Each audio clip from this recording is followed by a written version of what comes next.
Cloudy World.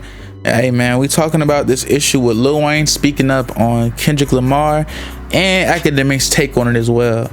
So I was just breaking down a video that I just saw with Lil Wayne kind of speaking on how he felt about the entire Super Bowl experience and how it wasn't really a lot of hate toward Kendrick. It was about, you know, shit like rank, how he came up, what everything kind of turned into, how things evolved, and how he thought that his homage to the city would have been looked at similarly to that same year right before that, where they did an homage with where they had 50, Kendrick, Mary J. Blige, they had Dre, Eminem. It was a beautiful entire thing. It was beautiful. And I'm saying that because I feel like that's kind of how I interpreted him taking the news, of how I thought this would be my homage. I thought this would be, you know, my chance to get those flowers and show support to my city and do that same level of impact in the way that they did it for their coast, which I 100% understand. And that's what another big thing happens, where the media industry really tries to warp these issues, because for them to even try to make an issue with Lil Wayne having deep feelings of disrespect toward Kendrick just was never gonna cut it for me. I've never seen Wayne being that way with even any new artist, and so for him to even come at Kendrick like that was never how I took it, or really made it take sense. It just made me see this in such a weird way, because why would people think that Wayne had real ill intent toward Kendrick?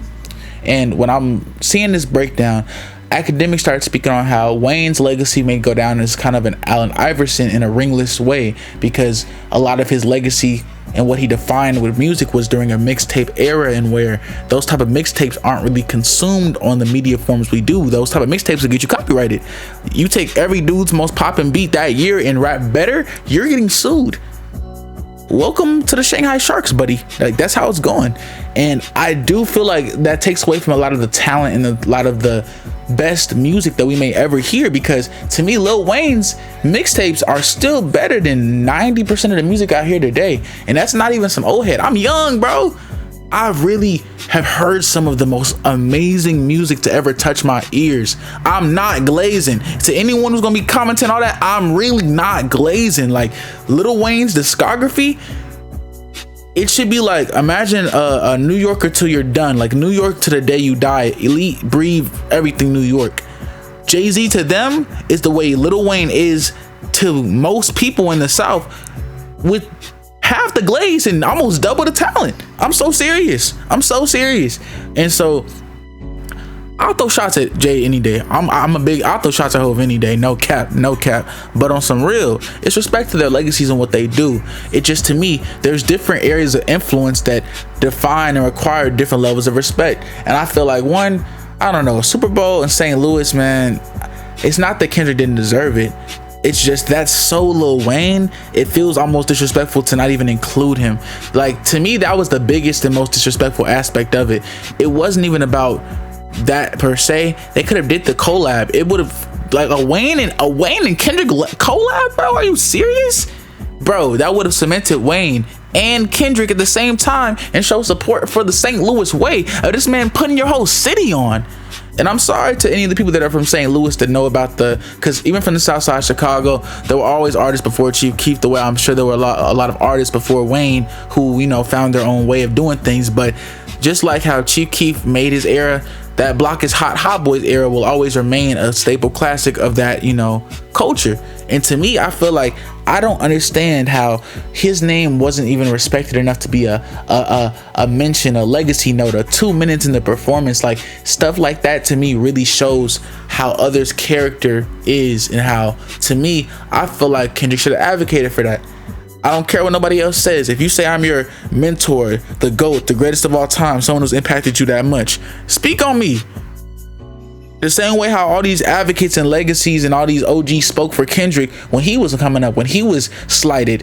And I feel like that's the biggest issue with this, is that even when we talk about it having levels to it, even with Hov, like, this man Jay-Z literally is on the committee, bro. And to me, that's such disgusting evilness, man, to not even have Wayne be respected enough to even, you know, give his piece for that. To me, that's really gross, man. And I feel like that's another level where I feel like Jay is one of them people that thinks 20 steps ahead, man.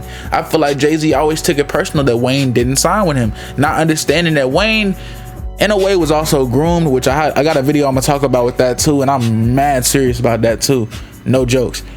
But also that he was around the same people for so long that he was afraid of change at that early era, and you can tell by some of his verses, some of the struggles that he dealt with substances. It goes so deep. If you're a real Wayne fan, if you really appreciate not just Wayne's music and his regular albums, but his mixtapes, his creativity, his expression. And I feel like when I speak on these issues, it gets me so almost frustrated, because they talk about Wayne like he a bench warmer, like he ain't sell 1 million physical tapes twice, I think almost 3 times.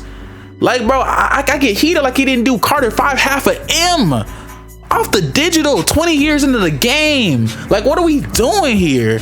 It feels so disrespectful, bro. And I don't know why they keep trying to act like he's soft or he's like washed. Like, bro, did y'all hear the Corday verse? The Corday verse came in on some real though. I feel like we need to really have that conversation with why people keep disrespecting Lil Wayne. And I gotta say Lil now, because bro, it's respect now. Lil was the OG. Like, this is real Lil. Like, this is Lil Wayne, bro. This is Lil Wayne. Like, this ain't Lil no more. This is Lil Wayne. Like, this man has had a certified classic career. Maybe only 2 rappers have done it bigger on an impact level. Maybe 5 at most have done it bigger on a monetary level. Maybe 10 ever have matched it on a overall level. Matched. And that's debatable doing better, because when you have the legends and the goats of the Yays and the Lanes and people like that, and the Hoves, like, it becomes really perspective in what you feel, because they can go classic for classic. Any 10 best can go 6'4", 6'4", 8'2", 8'2" if their best is really versus their best. So it's really about those greats are locked, like, and there's no real slights that another one doesn't have another equal slight on of their own skill. So even when people speak on Kendrick, like, bro, if we talking about crunk music, Kendrick will lose 9-1 on some real. If we're talking about lyrical music, Kendrick could probably win 6-4. If we're talking about that emotional pain music, it'll probably be a match. It goes up in the air. That's how talented I still believe Wayne is. If we talking prime Wayne, come on now, y'all. Because we're really seeing Kendrick getting into his level of being appreciated prime. So when they're comparing this to Wayne's later years, it gets me so heated knowing prime Wayne will really make a point. So overall, I just want to say this. I see so much Wayne in Kendrick, and I see so much of Kendrick's expression and how he's looked at things positively through Wayne's eyes too. I feel like 2 legends can be legends, man. But if we're talking about, oh, was he slighted? He definitely was. And for people to just say that, this would literally be the equivalent on if a Super Bowl was in Cali and Drake was picked. And everyone to say it ain't, you know it kind of is. You know it kind of is. And if you want to be specific and really make it okay, that's not the fairest of comparisons, then pick any rapper that you care about and still being done in LA during a year like this, and people would say that was mad disrespectful to Kendrick. But let it be the other way around, and people are acting as if Wayne does not have a right to feel subbed in his own city in an era where he put them on the map. Mad disrespectful, bro. Mad disrespectful, in my opinion. Cloudy World, and let me know what y'all think overall about the situation. Do you feel like this was a real big snub on Lil Wayne? I still feel like it's a real big snub on Wayne, and I just don't rock with how they came at it. Cloudy World, and we gone.